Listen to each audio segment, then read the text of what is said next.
بسم اللہ الرحمن الرحیم۔ تو اگلا جو مسئلہ ہے مومنین وہ یہ ہے کہ اگر انسان بغیر تقلید کے عمل کرتا رہا ہے تو جس طرح آج کل معاشرے میں ہے تو مومنین سے جب کہتے ہیں کہ آپ تقلید کریں تو وہ کہتے ہیں نہیں بس ہمیں تقلید کی کوئی ضرورت نہیں ہے، تو ہم جو ہے امام زمانہ کی تقلید کرتے ہیں یا بس ہم خود پڑھتے ہیں کتابوں میں اور عمل کر رہے ہیں۔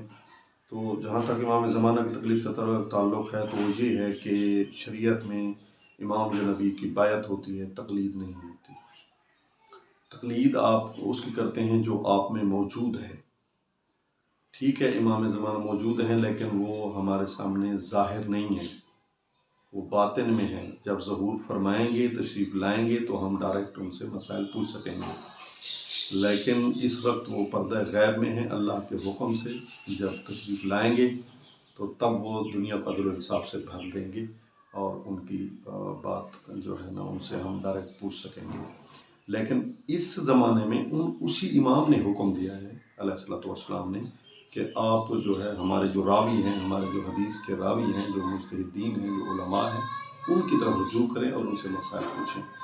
تو اب مسئلہ یہی ہے کہ ایک انسان بغیر کسی جو ہے مجتہد کے فتویٰ کے عمل کرتا رہا ہے تو اس کا کیا بنے گا؟ تو اس کے بارے میں آیت اللہ سستانی صاحب نے لکھا ہے کہ وہ اپنے عمل کو کسی مجتہد عالم کے فتوے کے پر پرکھے کہ اس کے مطابق ہے، اس کی کتاب کے مطابق میں عمل کرتا رہا ہوں، اس کے فتوے کے مطابق میں عمل کرتا رہا ہوں تو ٹھیک ہے۔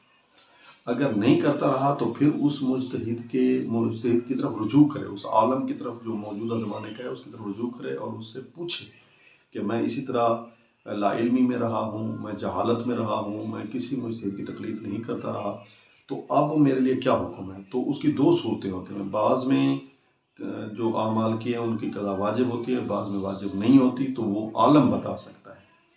لہٰذا اللہ تعالیٰ آسانی پیدا کرے گا، یرید بکم الیسر۔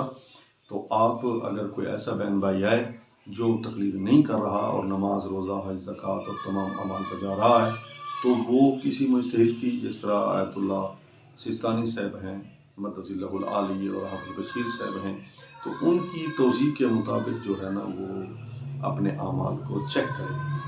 اگر میں ٹھیک کرتا رہا ان کے فتوے کے مطابق تو فابیا الحمدللہ، اگر نہیں کرتا رہا تو ان سے رجوع کر لے، وہ آپ کو اللہ عمل آئندہ کا بتا دیں گے۔ دوسرا یہ ہے کہ مسئلہ نمبر 18، اگر انسان تقلید کرتا تھا اور اس کا وہ مجتہد فوت ہو جائے تو کیا کرے؟ تو اس بارے میں ہے جو موجودہ مجتہد ہے اس کی طرف رجوع کرے اس مسئلے میں۔ اگر وہ کہے کہ آپ جو فوت ہو گئے ہیں مجتہد ان کی تقلید پر باقی رہ سکتے ہیں تو ٹھیک ہے، رہ جائیں۔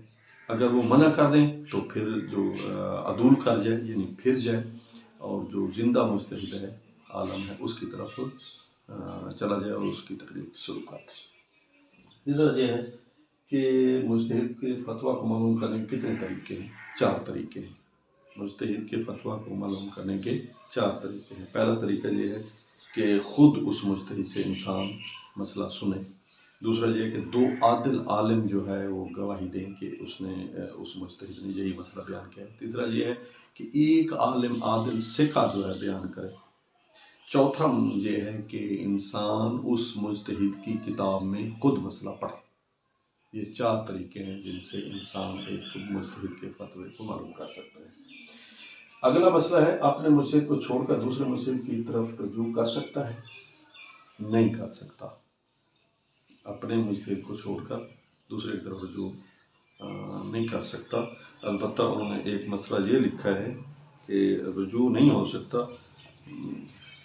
فرماتے ہیں اپنے مجتہد نے جس مسئلہ میں فتویٰ دیا ہے تو اس میں کسی اور کی طرف رجوع نہیں کر سکتا، لیکن اگر اس نے فتویٰ نہیں دیا بلکہ احتیاط واجب لگائی ہے تو پھر اس مسئلہ میں ان کے بعد والے عالم مجتہد کی رجوع کر سکتا ہے۔ یعنی فتویٰ نہیں ہے ایک مسئلے میں، احتیاط واجب کہا ہے ایک مجتہد نے، تو آپ جو ہے اس احتیاط واجب والے مسئلے میں دوسرے مجتہد کی طرف جا سکتے ہیں جو عالم ہو، یعنی اس سے زیادہ پڑھا لکھا ہو۔ اگلا مسئلہ بڑا اہم ہے کہ احتیاط واجب اور احتیاط مستحب میں کیا فرق ہے۔ احتیاط واجب کا مطلب یہ ہے کہ اس کو نہیں چھوڑا جا سکتا۔ جب مجتہد کہہ دے کہ اس مسئلے میں احتیاط واجب ہے کہ آپ ایسا کریں تو اس کو کرنا پڑتا ہے۔ احتیاط مستحب کو چھوڑا جا سکتا ہے، تو یہ اس میں فرق تھا احتیاط واجب اور یہ، کیونکہ اہم بات ہے، یہ ٹرمینالوجی ہے، اصطلاحات ہیں جو توضیح کے آخر پر بھی ہوتی ہیں۔ فرماتے ہیں احتیاط مستحب پر عمل ترک کیا جا سکتا ہے، اور یہ فتویٰ کے بعد ذکر ہوتی ہے، اس کی پہچان ہے۔ اور احتیاط واجب کو بالکل نہیں چھوڑا جا سکتا، بلکہ اس پر عمل کرے یا اس مسئلہ میں کسی دوسرے مجتہد کے فتویٰ پر عمل کرے، اور احتیاط واجب کے ساتھ فتویٰ ذکر نہیں ہوتا۔ احتیاط واجب، اب نتیجہ یہ نکلا کہ احتیاط مستحب کو چھوڑا جا سکتا ہے، احتیاط واجب کو چھوڑا نہیں جا سکتا، بلکہ اس پر عمل کرے یا اس مسئلے میں کسی دوسرے مجتہد کے فتویٰ پر عمل کرے۔ اگر احتیاط واجب، ایک مجتہد نے احتیاط واجب کہا ہے، اس پر عمل نہیں کر رہا، تو اب دوسرے مجتہد کی طرف رجوع کرے اور اس کے فتویٰ پر عمل